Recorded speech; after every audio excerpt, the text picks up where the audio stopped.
ज़्यादा camera conscious होते मैं ऐसे ही काम करती हूँ। दिखना कॉन्फिडेंट है बैकग्राउंड में जो भी हो रहा. Banking yes you can get into what you yes you can get into Serious expression देना पड़ेगा finance के लिए. Oh by the way my dear wifey happy Yeah. Valentine's. Happy To Valentine's. get the context, you have to watch our Atharva vlog. Atharva vlog promoting one video on a Integration. See, that's the reason we're MBA grads. Because of these misconceptions, there are a lot of people who restrict themselves from choosing this Definitely. domain. They feel that I'm not good at maths or I don't have a commerce background, so I will not be able to do well. So people, according to Sarmada, you can go ahead if you're interested in it, and Definitely. you'll learn with time if you have the zeal to learn. Sorry.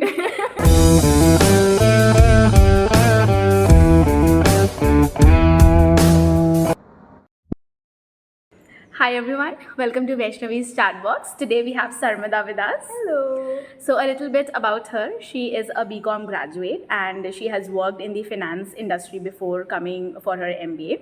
Currently, she is pursuing her MBA in banking and financial services from TAPMI Manipal.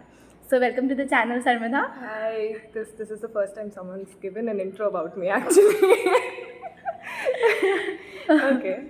Okay, Yeah. so there are a lot of people who want to pursue their MBA, but they are a little confused about the domain they want to go in. There are a lot of misconceptions about particular domains.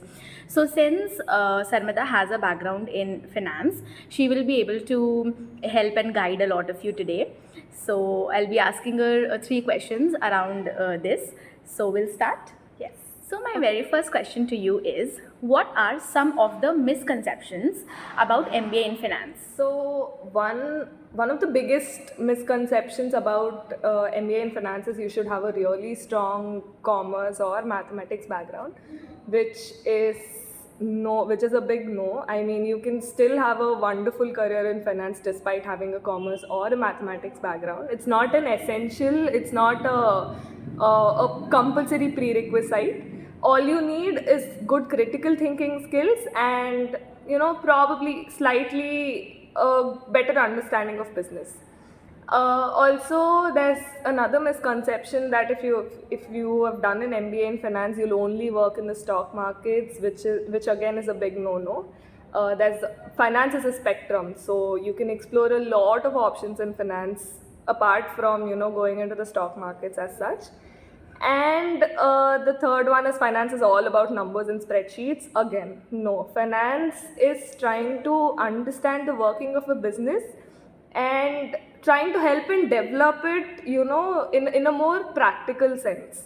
So, is it all about spreadsheets and numbers? No, spreadsheets and numbers do take up a huge chunk of what we do in, the financial industry, but that's not all about it. There's more to it. So yeah, these are probably the few misconceptions I could think of. Okay, so because of these misconceptions, there are a lot of people who restrict themselves from choosing Definitely. this domain. They feel that I'm not good at maths or I don't have a commerce background, so I will not be able to do well.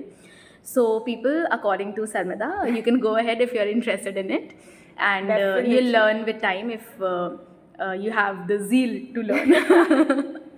True. Okay, so we'll move on to the next. So Cool. my second question to you is, what are the kind of roles that people might get after doing an MBA in finance, and what are the latest trends in the financial job market currently? Again, this is a continuation to the previous question that many people think that IB is the only role you might get into once you pursue an MBA in finance, but no, there's a lot to it. As I previously mentioned, finance is a spectrum, so there's a lot of sectors in the finance industry, and you could probably look forward to roles like credit analysis, financial planning, and pricing of products in a few companies. There are a few companies that offer pricing roles as such, and risk management. Again, there's different kinds of risk management in finance itself, so you can look forward to roles as such, or derivatives management. It basically depends on your interest, but you name it, you have it. So it's not just IB. There are a lot of roles that you can look forward to. Coming to the latest trends, one really essential trend in finance these days is AI empowered or AI integrated finance. So I guess you already have a video on fintech. Yeah. Watch Tanvi's video.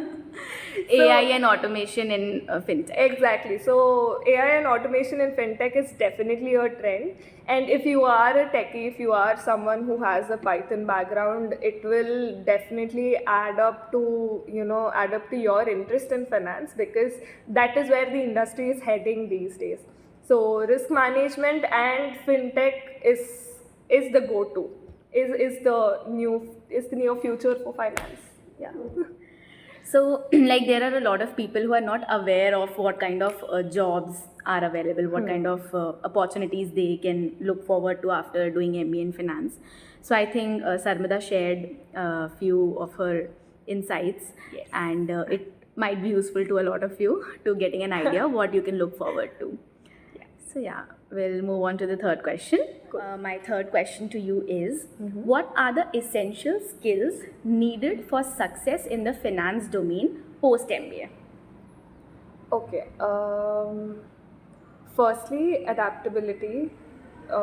You are supposed to be flexible enough given the dynamic world we are in, given the dynamic nature of finance industry. It's very, very essential that you stay up to date with the trends that are going on, and you stay up to date with the kind of tools that are being used.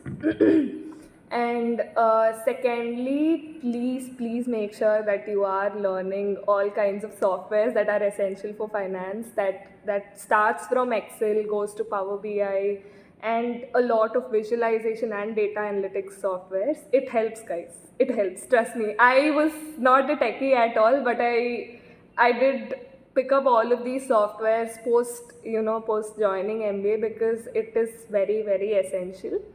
And the third point is generic to all industry, all kinds of specializations, that is networking and community building. Make sure you have the right network of people, and it is going to work wonders once you are in the industry. So, yep. So, basically, post MBA also, you keep learning and you get a lot of opportunity to learn, and at the same time it is the need of the hour to keep on upgrading yourself, updating yourself, so that you can keep on doing well in the industry. And you keep on succeeding. But you can also help people with this question, to be honest, What question? about post MBA skills. हाँ, अभी यहाँ के लोगों को पहले, फिर मैं मार्च में ये सब अकेले बैठ के करूँगी. डन. अगर ये वीडियो नहीं डाली तो दिस इज द प्रूफ. क्या पता ये कट कर दूँ. Oh. ये part. Okay, so we come towards the end of this video, and it was really great talking to you. And again, it was very insightful. It will guide a lot of people who are confused in choosing their MBA specialization, if they want to go for finance or not. And towards the end, would you like to add anything? Nothing as such. I'm glad that I could feature on this video.